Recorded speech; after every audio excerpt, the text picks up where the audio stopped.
Attention.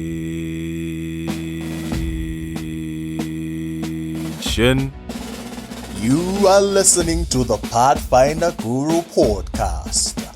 Sharpen your leadership, reach excellence. Faith needs action.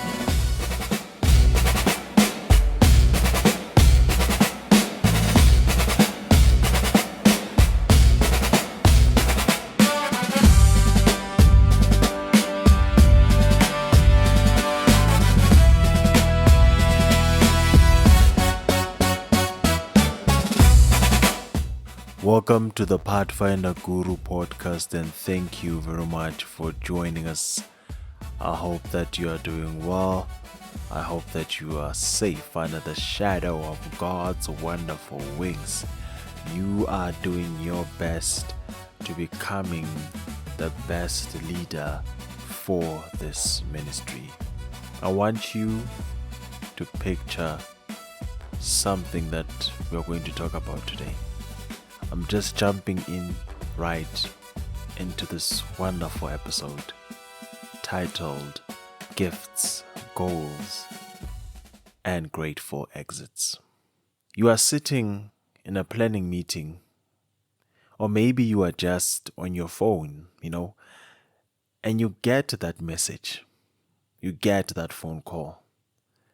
The nominating committee has put your name forward for an executive role, for a subcommittee. Suddenly everyone is looking at you.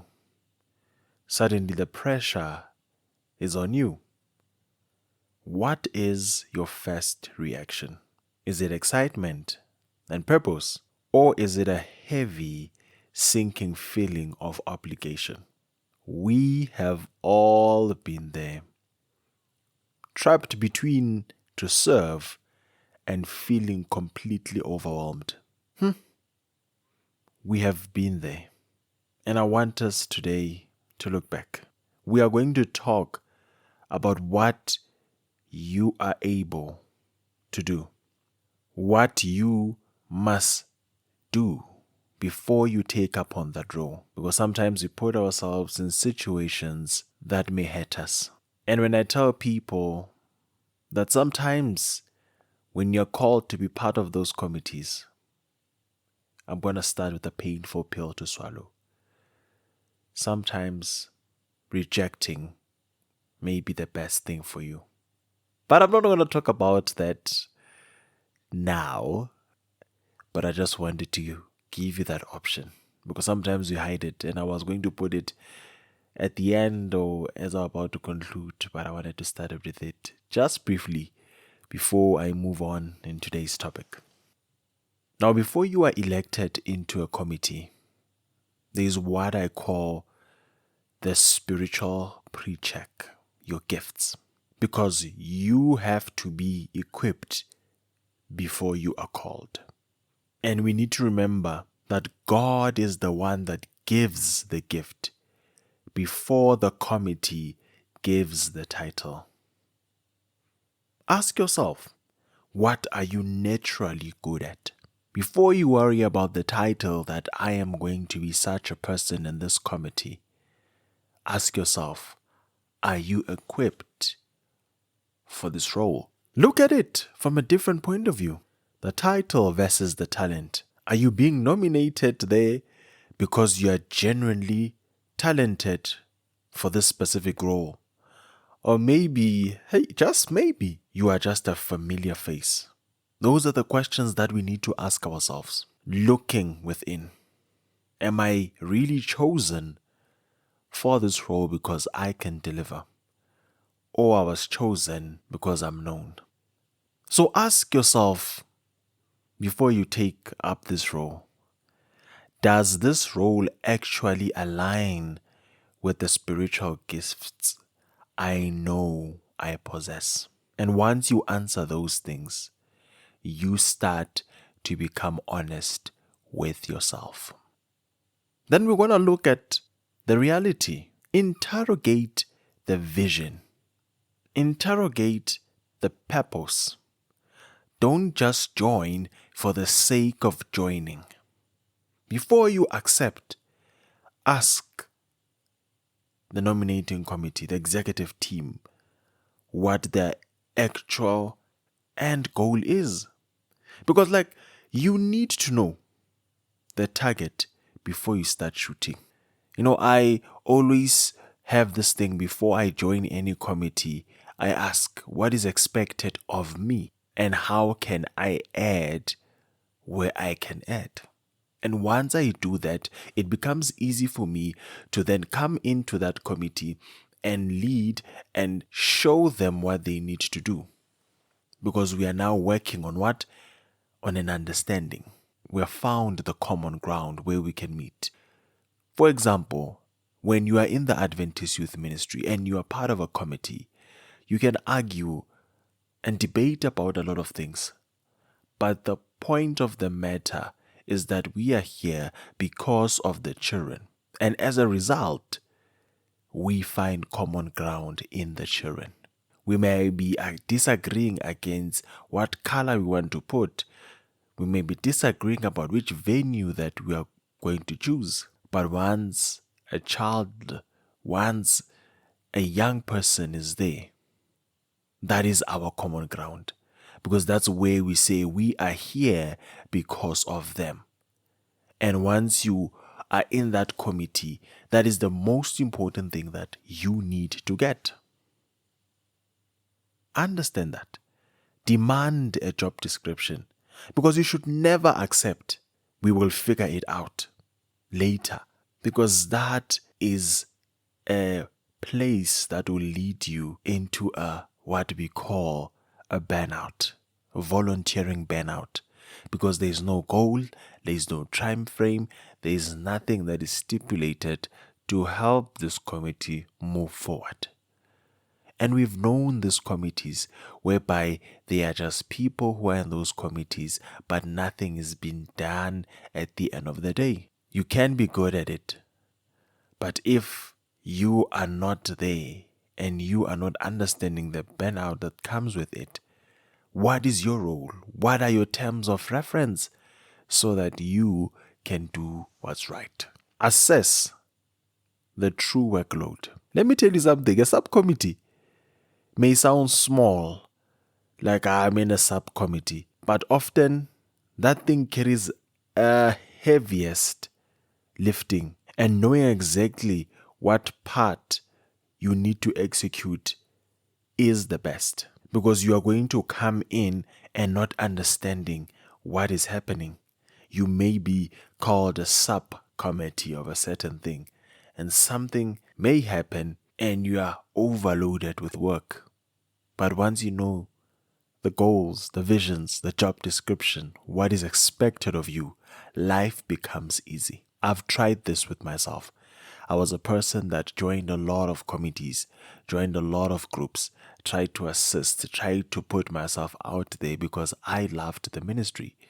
But I knew that sooner or later this was not going to be sustainable, because you give yourself to a point whereby you are empty yourself. In previous episodes, I talked about this, where I touched on sometimes we are leaders in the ministry where we give ourselves, we give our all, forgetting that we also need to be watered. We also need to sit down in a church and be preached to. So it is upon you to find out the description, to understand the workload so that you can make a decisive decision.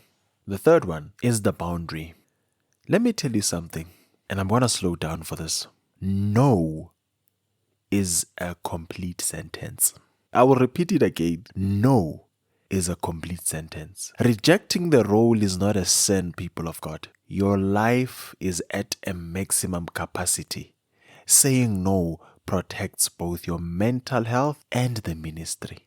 Most of the time we know it, that I am indeed overwhelmed, but you continue to accept. Don't make volunteering a burden. Never do that. Trust me, I know it. Where you are in meetings after meetings as if you don't have a life. We love the ministry, but focus on your mental health and nurture it. Nurture yourself so that you can be a good impact.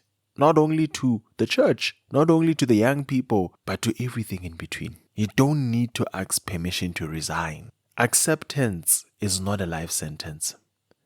If you find yourself stuck or inactive, you're allowed to step down. Because an unmotivated volunteer hurts the committee more than an empty seat. But you are there's nothing that you're doing. But once we know that, no, I'm on my own, the sustainability of working and getting things done, it is very much easy compared to having somebody that is there and not pulling their socks.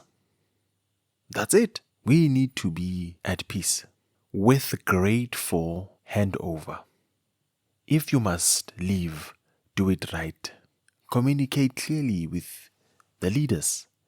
Hand over your notes and your minutes and whatever that may aid this person that is coming in your position, or the person or the people that you're working with. Have that thing. Bazalwane, it's not wrong to resign. Yes, we are volunteers, but life gets in the way. You find a new job that you need to move. There's a lot of things that are demanding your time. And once you are able to say, no, this is 1, 2, 3, 4, 5. I cannot accept, or before I accept, I want to understand what is basically our role, high level if you may, but never accept a role that you do not know how you are going to work, the end product of it. You are just there for the sake of being there. Let us be intentional about it. Let us focus on it. It is good to volunteer. It is good to be part of these committees. But once you see that, oh no, I can't handle this, leave. Because you are seeing that this is doing more harm than good. Once you don't understand why you have chosen me for this role, check your spiritual gifts and says, oh, no. This doesn't make sense. How can we rectify this thing? So that at the end of the day, you may be a volunteer that has impact in the committees that you're serving under. You may be an impactful volunteer. Thank you very much. And as we start, I want you to review your committees that you are already in. Are you a game changer, or are you a person that is not going to do anything about it? That is going to accept positions and stay because you want to be seen, because you are fixing for an obituary. There are people like that. But let us do it with love from the things that we do, the gifts that we get from God Himself. Look in yourself. Go to the GC site and take the spiritual gifts and understand yourself so that you can manage your burnouts. So that as much as you are a volunteer, you are also a family member. As much as you are a volunteer, you are also a parent, or you are a brother to someone or a sister to someone. And you need to balance those worlds so that when all is said and done, you may find peace and enjoyment in walking in God's vineyard. Let it not be a burden, because God loves a cheerful giver. And once He has given you His gifts, you must give it back cheerfully. But once you do it because you think that you're making God a favor with the gifts that He has given you, then you are losing it.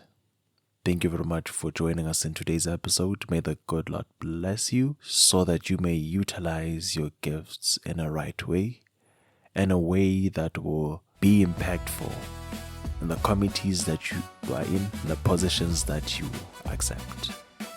But for now, you are dismissed.